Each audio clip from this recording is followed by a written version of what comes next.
Alors, ils viennent d'avoir subir une attaque cette nuit en Ukraine et ils ont coupure d'eau et coupure d'électricité. Yuri Bilak est inquiet après les attaques de drones de la nuit. Il cherche à joindre l'un de ses contacts, un aumônier de guerre resté en Ukraine. Au bout de plusieurs tentatives, la connexion est établie. Pour l'instant, il n'a pas pu voir les nouvelles, mais il y a beaucoup de morts civiles c'est ce que j'allais vous et dire, de oui, blessés. c'est ça, voilà, ouais. Ouais.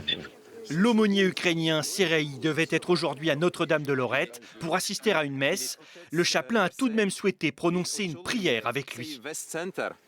Mais délivre-nous du mal. Du Père, du Fils et du Saint-Esprit. Amen. Pour le photographe, le parallèle est évident entre la guerre actuelle en Ukraine et celle de 14-18. S'habituer à l'horreur, c'est quand même terrible. Et donc il faut apporter, je crois qu'il faut toujours témoigner, peu importe ce qu'on entend, peu importe les critiques. Les gens en ont marre d'entendre la guerre, de parler de la guerre, mais tant que la guerre existe, je crois qu'il faut toujours en parler, il faut la dénoncer. Interpellé par le biais d'une exposition, c'est le projet de Yuri Bilak, un parti pris, faire des photos posées de soldats avec une certaine esthétique. Un travail réalisé il y a 10 ans en Ukraine, les clichés sont imprimés sur des morceaux de caisses de munitions à la manière d'icônes religieuses.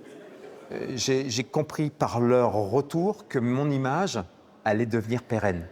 Avec un reportage classique, malheureusement, au mieux, ça tombe dans une archive, ou très souvent, ça tombe dans une poubelle. Là, 10 ans après, les œuvres existent toujours et malheureusement, elles sont toujours d'actualité. Un travail à découvrir au mémorial 14-18 Notre-Dame-de-Lorette. Les œuvres sont exposées jusqu'au 4 janvier prochain.